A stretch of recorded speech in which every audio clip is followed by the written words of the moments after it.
Ah yes, Persona Protagonists.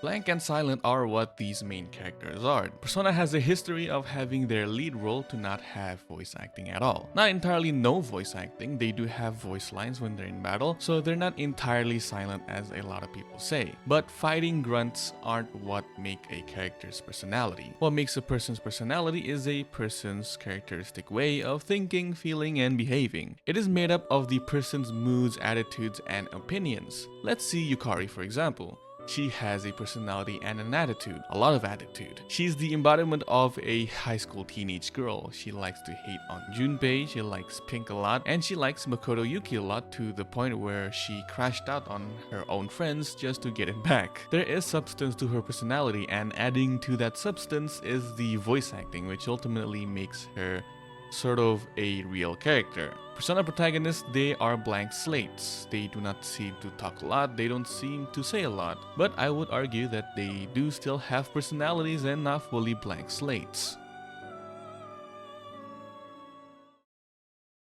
Okay, I think a lot of people see these lead roles not having voice acting would make them more blank than they actually are. A big reason why a lot of Persona characters are boisterous and brimming with personalities is because of voice acting, and the voice acting for this game is really good. I play with the Japanese dub because I'm used to watching anime with subs and not dub, and I'm still skeptical of English voice acting when it comes to anime or just Japanese works overall. Not Dragon Ball though, Dragon Ball English dub is probably the best English dub for me.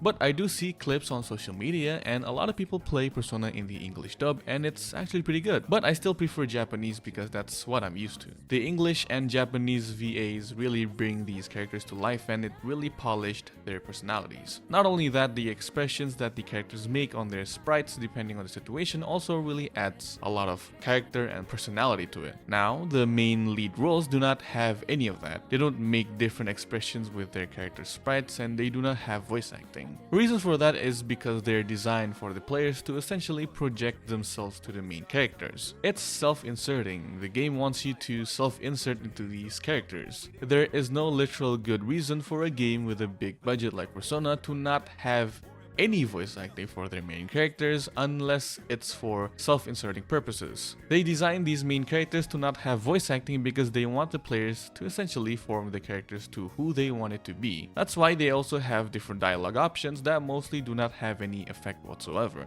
I would argue though that having voice acting would make it a lot better. It would just make it more immersive and a lot more lively. I want to see Joker sing Aloha to Futaba when he comes back from Hawaii. I want to see how it would sound when Narukami is romancing Chie, things like that. It would add a lot more substance to these situations if the main characters have voice acting. But not having them doesn't mean they do not have personalities.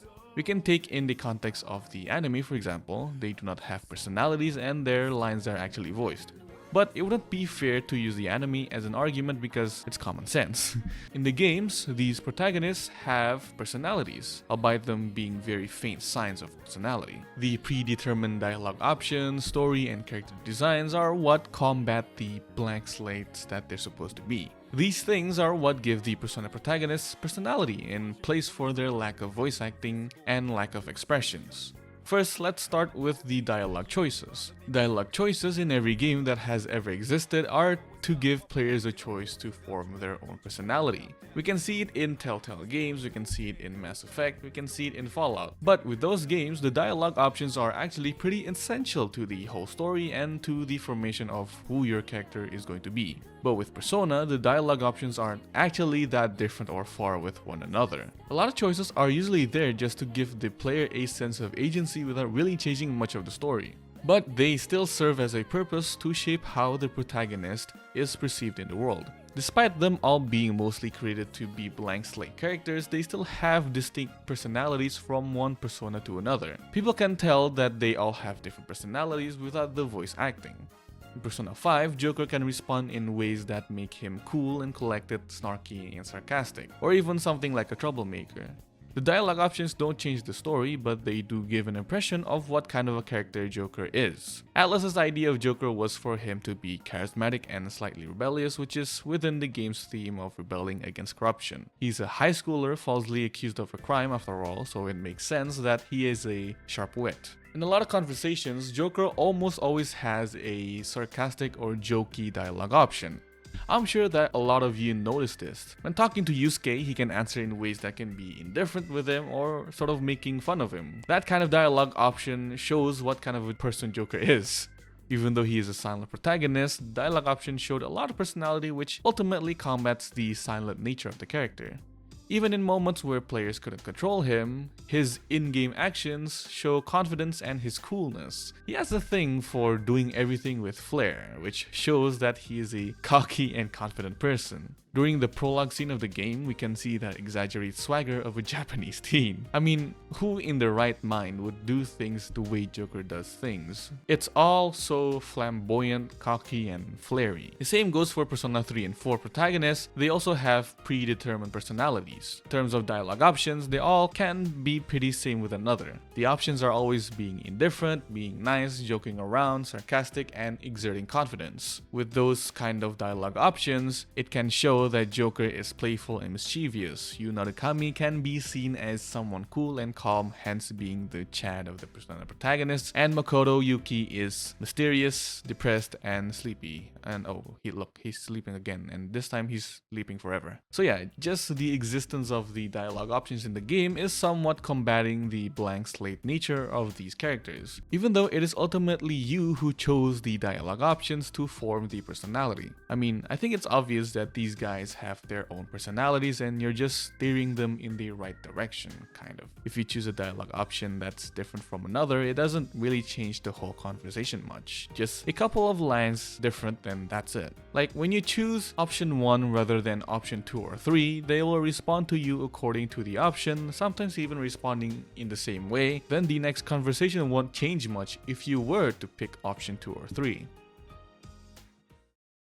Adding to that no voice acting, they also do not talk much. They do not have a lot of dialogue in the game. It's actually one of the reasons that kind of bugged me with Persona because, I just like if the main character of the game actually talks a lot more, but it doesn't matter that much as I play the game more and more.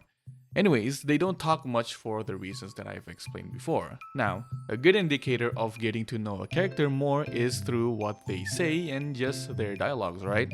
So technically, since the protagonists don't talk much compared to the rest of the cast in the game and in the anime as well, surprisingly, they lack personality. Well, not really. It's clear that Atlus already has a personality in mind when creating these stories and main characters.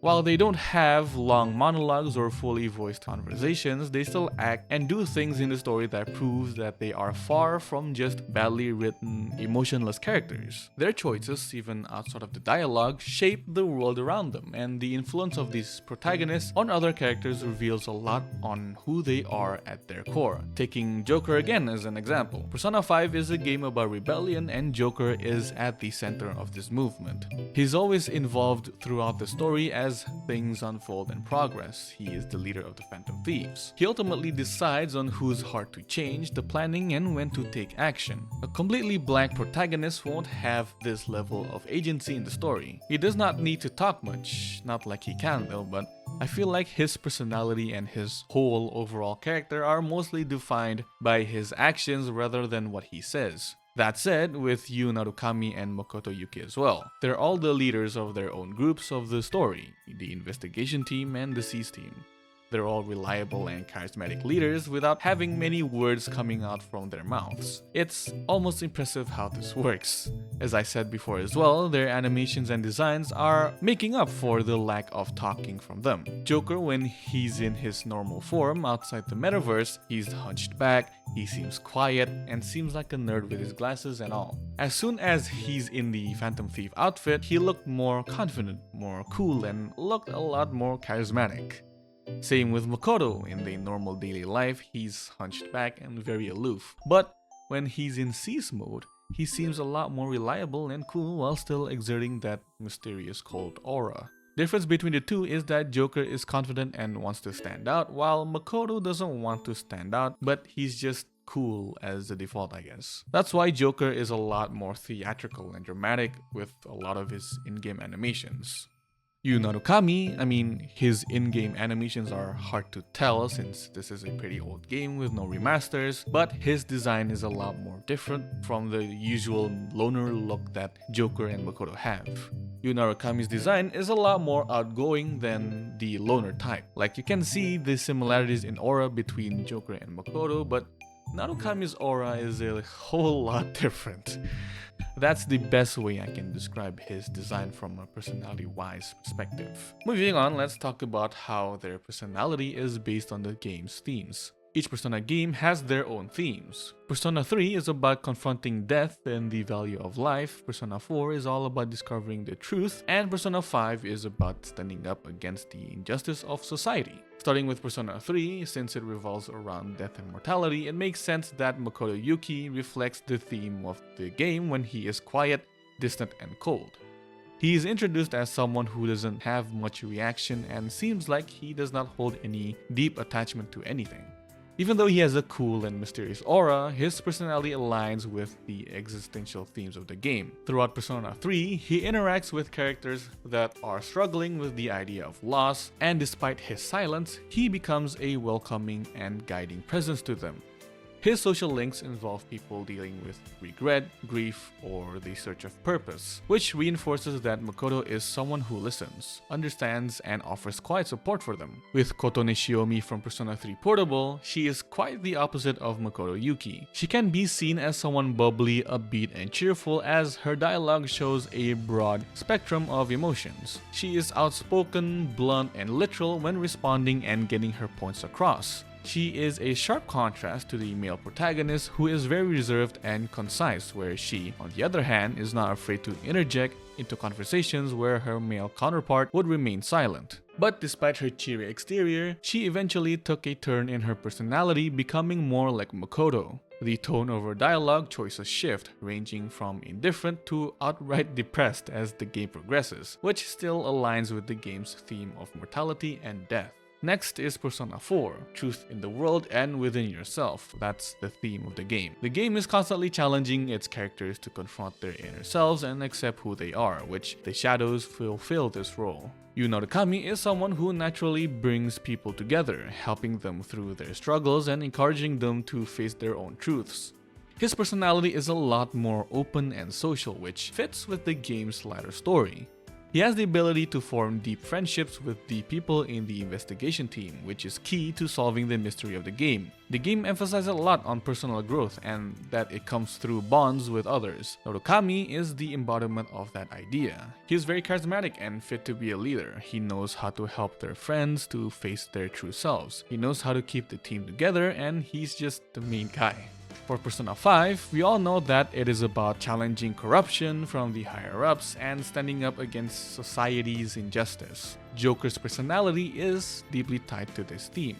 Despite him being cool, sarcastic, and charismatic, he has a strong sense of justice. He has a free heart. He possesses a lot of determination and courage despite him being a silent protagonist. Not only that, he is someone who is very kind, even going as far to still team up with Akechi even after trying to kill him. But the most important trait of his character is that he has the heart of a rebellious trickster. He actively fights back against those who abuse their power, and he does it in a very smart way. You all know the plan against Masayoshi Shido. It's actually really cool and a good plan, thinking 2 steps ahead of the opponents. His silent and mysterious nature actually makes him more fitting for the game's theme. He isn't loud or brash like Ryuji because he is meant to be calculating and strategic. A leader who carefully outmaneuvers his enemies rather than charging in recklessly. His entire journey is about breaking free from societal expectations, and his personality reflects that. He is bold, confident, and always ready to challenge injustice.